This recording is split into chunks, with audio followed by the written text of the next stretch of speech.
అన్ని కీళ్ల సంబంధిత సమస్యలకు రీజనార్థోస్పోర్ట్ హైదరాబాద్లో అధునాతనమైన సర్జరీ లేని వైద్యం.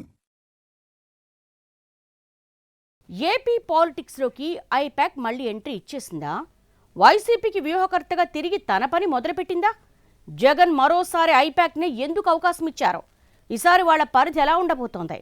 గత ఎన్నికల్లో వాళ్ల వ్యూహాలు పనిచేయలేదన్న టాక్ నడుస్తున్న సంస్థని తిరిగి రంగంలోకి దింపడం వెనుకున్న ప్లాన్ ఏంటి?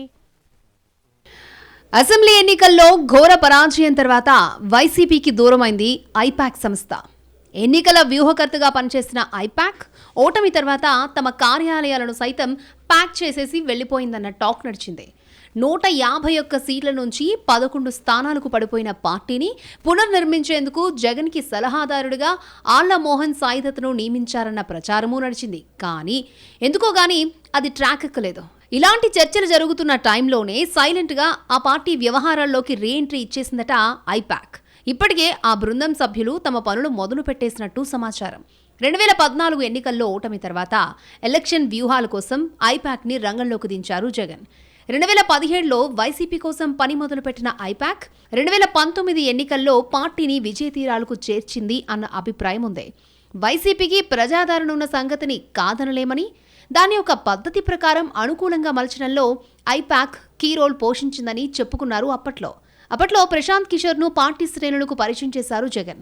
ఇక అక్కడి నుంచి మొదలైన పీకే వ్యూహరచన జనాన్ని వైసీపీ వైపునకు ఆకర్షించడానికి బాగానే ఉపయోగపడింది అన్నది అంతా అంగీకరించే వాస్తవం. 2019లో ఆ స్థాయి విజయం దక్కడానికి తన పాదయాత్రకు తోడు పీకే టీం కృషి కూడా కలిసొచ్చిందని జగన్ సైతం నమ్మారు. కానీ ఆ తర్వాత ఐపాక్కి జగన్కి దూరమయ్యారు ప్రశాంత్ కిషోర్.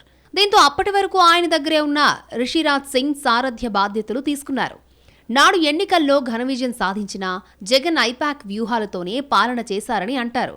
ఇక 2024 ఎన్నికల టైంకొచ్చేసరికి ప్రశాంత్ కిషోర్ నేరుగా టీడీపీకి పనిచేయకుండా ఎలక్షన్ టైంలో కొన్ని వ్యూహాలు సరిచేశారని ఆ పార్టీ నేతలే చెబుతూ ఉంటారు. కారణం ఏదైతేనే 2024 ఎన్నికల్లో కూటమి ఘన విజయం సాధించింది. ఐపాక్ వ్యూహాలు ఫెయిల్ అయ్యాయి. దీంతో ఐపాక్ ఇక ప్యాక్ అయినట్టేనని భావించారు అంతా. కానీ తాజాగా ఎవరూ ఊహించని రీతిలో వైసీపీ వ్యవహారాల్లోకి ఎంటర్ అయిపోయినట్టు తెలిసిందే. అయితే దీనిపై పార్టీలోనే భిన్నాభిప్రాయాలు వ్యక్తమవుతున్నాయట. గత ఎన్నికలకు ముందు ఆ బృందం పరిధికి మించి పార్టీ వ్యవహారాల్లో జోక్యం చేసుకుంది అనేది ఫ్యాన్ నాయకుల ప్రధాన ఫిర్యాదు. పార్టీలో తలలు పడిన సీనియర్స్ని సైతం జూనియర్లుగా వచ్చిన ఆ పార్టీ వ్యూహకర్తలు పట్టించుకోలేదని, వాళ్లు శైలిలో పనిచేసుకోనీయకుండా అడుగడుగునా డిక్టేట్ చేయబోయారన్న అసంతృప్తి ఉంది. ఓటమి లేకుండా గెలుస్తూ వచ్చిన సూపర్ సీనియర్స్ని సైతం లెక్క చేయకుండా ప్రత్యక్ష రాజకీయాలను తొలిసారి చూస్తున్న ఐపాక్ బృందం సభ్యులు ఓవర్ యాక్షన్ చేశారని, అది చాలా ఇబ్బందికరంగా ఉండేదన్న వాదన అప్పట్లో వినిపించేది. కొందరు ఐపాక్ సభ్యులైతే అక్కడక్కడా పార్టీ నాయకులతో లాలూచీలు పడి లోపాయికారి ఒప్పందాలతో పార్టీ అధిష్టానానికి తప్పుడు నివేదికలు పంపారన్న ఆరోపణలు కూడా వచ్చాయి. నైపుణ్యం లేని వ్యక్తులను సైతం ఎన్నికల కోసమంటూ అప్పటికప్పుడు రిక్రూట్ చేసుకోవడం వల్లే కొన్ని తప్పులు జరిగినట్టుగా చెప్పుకుంటున్నారు.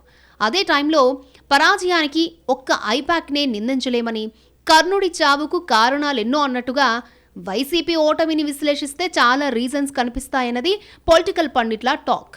అందుకే ఐపాక్ మరొకసారి అవకాశం ఇచ్చి ఉండొచ్చు అంటున్నారు. సాధారణంగా జగన్ ఎవరినైనా నమ్మితే వారి కోసం ఎంతవరకైనా వెళ్తారని, ఏమైనా చేస్తారని, ఆయన బలం బలహీనత రెండూ అదేనని దగ్గరగా గమనిస్తున్న వాళ్ళు చెప్పుకుంటూ ఉంటారు. ఐపాక్తో మరొకసారి ఒప్పందం కుదరడానికి అది కూడా ఒక కారణం అయి ఉండొచ్చు అంటున్నారు. అయితే ఈసారి వారి పరిధిని పరిమితం చేస్తారా, ఏ మేరకు ఉపయోగించుకుంటారు అన్నది ప్రస్తుతానికి సస్పెన్స్. ఈసారి ఐపాక్ వ్యూహాలు ఏ మేరకు ఫలిస్తాయో చూడాలి అంటున్నారు పొలిటికల్ పరిశీలకులు.